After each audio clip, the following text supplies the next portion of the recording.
proces. Dhe ai është gjyqtari që vendos fatin e dosjes, vendos kualitetin që jemi përballë një realiteti që kjo dosje të shkojë për gjykim themeli dhe të konsumojnë pjesëtarën tjetër të gjykatës apo jo. Kështu që për sa i përket këtij vendimi, unë sinqerisht i qëndroj asaj të cilët kam thënë që kjo pjesë e vijës së demarkacionit do të vendoset këtë radhë, sepse në një moment ne mund të kemi 10 ministra të cilët janë në ndjekje penale dhe kërkohet mas pezulluese. Është më rëndë të kesh 10 ministra i duhet në detyrë sa të kesh 10 ministra të zgjuar. Po shiko, një moment do niset. Po një moment. Po nëse ky momenti të përputhen në të njëjtën kohë çfarë ndodh? Shiko, edhe një herë. Po s'është çudi në Shqipëri të ndodhin edhe këto. Që kemi 10 ministra korruptuar. Jo mos është fare çudi. Po atëherë disa çështje kryebashkiake për shembull e kemi pasur në tani një sekond, nuk po flasim për këtë. A jepet mas pezulluese apo jo? Këtu po diskutojmë. Ligji ta jep mundsinë. Tani jep mundësinë. Derisa që flas, ligji ta jep mundësinë. Edhe një herë, un kam dëgjuar sot atë pjesën përfaqësuese e kryeministrisë dhe ai ka bërë një pyetje përgjigje të cilët bënin anëtarët e gjykatës, mu duk shumë pozitiv në marrëdhëniet e tyre. Dhe mua më duk pozitiv. Perceptimi që mbla mua është perceptimi i mbrojtësit që mbron emrin, jo funksionin. Funksioni nuk mbronte Ballukun aty, ai mbronte funksionin. Po funksioni nuk ai nuk e zuri asnjëherë zonjën Balluku. Balluku nesër mund të jetë Rezi nuk e zuri asnjëherë në gojë emrin Balluku. Po nuk po kupton. Nuk pezullohet funksioni, nuk pezullohet dot. Pezullohet individi që ushtron funksionin. Funksioni është aty. Funksioni shkrihet me ligj ose ndërtohet me ligj, po ai funksion. Funksioni i ministrit, funksioni i kryeministit. Hajde ndryshojmë statutun. Këtu po diskutojmë që ky vendim Rama, të cilën kërkoj interpretimi, kërkoj gjykatës kushtetuese. Ja lejon kushtetuta ta kërkojë. Absolutisht, por nuk po them që Rama bëri gabim.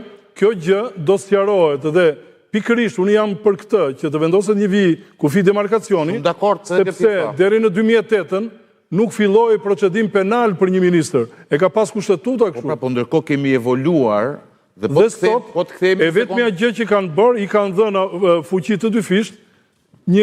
Për shumë, a i merte pjesën e një ministri i cili ishe jo deputet, por ishte profesionist i lirë, apo i emëruar nga partia. Ja një sekund, Jo vetëm një krahasim.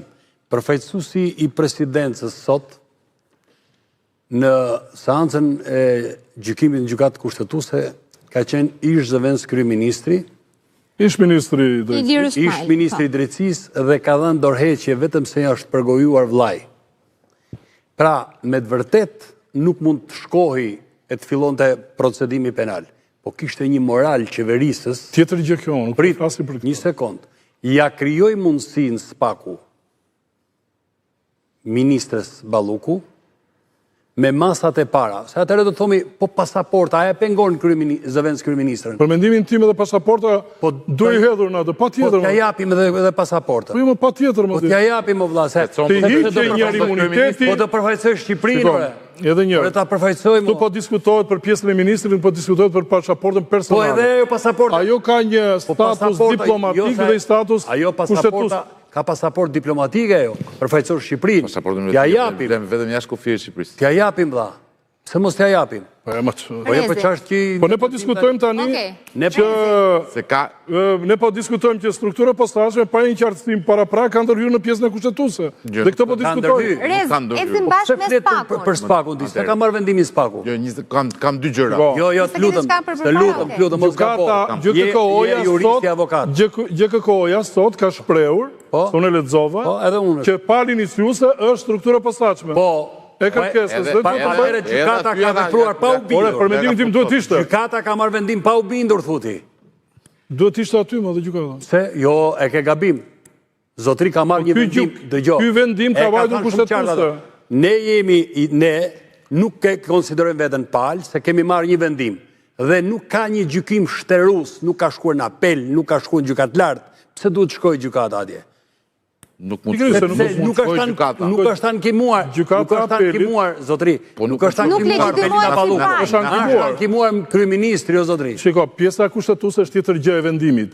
Këtu diskutohet për pjesën e masës pezulluese që ka vendosur, sepse ai vendim e shkarkon automatikisht, por në pjesën kushtetuese dhe ankimi që ka bërë një ministër, o shkarkohet o emërohet.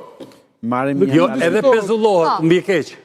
Në zbatim të vendimit të gjykatës, qeveria shqiptare mblidhet edhe në zbatim të vendimit, nëzirë vendimit për pezullimin. Është e detyruar. Nuk ndodh kjo. Okej, les të lutem. Marim një për analogji. Po jo vlla, ka rast e plot. Ne kemi pasur raste që për pamundësi të zgjedhjes së ministrit nga votat e kuvendit, detyrat i ka ushtruar zëvendës ministri. Dakor? Ne kemi patur raste në qeveri. Pjesë me nano, zotush. Kjo ka qeverisur me 6... Po kishim rastin e Ramës që nuk u dekretua... Në nivel tjetër kushtetues. Ministri dhe i majti vetë kompetenca. Po 2008 në zbërë tjetëra. Ne, kryeministri, se ligji për Këshillin e Ministrave, ka goxha, se nuk është vetëm ligji kushtetues, është edhe ligji 9000, është kodi procedurore administrative. Kur do që të ndalosh dhe je në përkraje të organ, që abstragojmë nga çështja Balluku, e bëjmë Azizaj, Mondi, e tjerë, nuk ka rëndësi fare kjo. Unë po them se si zgjidhet. Mund që të shpërndaj kompetencat e një ministrije për shkak të pamundësisë së ministrit për të qenë në atë rol përkohshmërisht në ministritë të tjera. E ka tagër kryeministri këtë gjë. Se ju mbase nuk e dini, po është në ligj kjo punë. Kështu që kjo gjë që kanë bërë këta drejtuar gjykatës kushtetuese, në opinionin tim, nuk ka objekt. Sepse objekti është zgjidhur nëpërmjet dispozitave kushtetuese. Kjo është parimi. Ka as palë. As palë. Ndërkohë që sot kishim gjithë palët e mundshme të paraqitur. Kishte as presidenti i Republikës tani. Po. Në të vërtetë, ç'a ndodh tani? Po ta shikoni, të gjitha palët e ofruara në gjykatën kushtetuese përfaqësoheshin vetëm nga prokuroria e posaçme. Kur prokuroria e posaçme nuk ligjeron një mas sigurimi, do të jetë gjykata. Po, thjesht është propozuese. Tani marrim pjesë tjetër. Kjo është pjesa që ne flasim në teorikisht dhe çfarë ndodh për shkak të parashikimit kushtetues.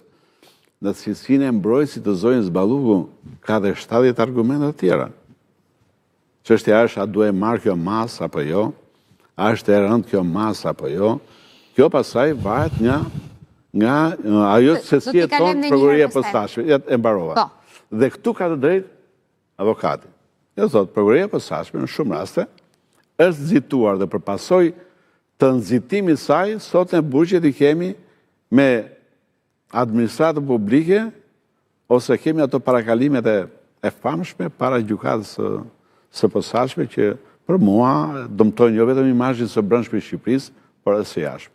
Okej. Rezi?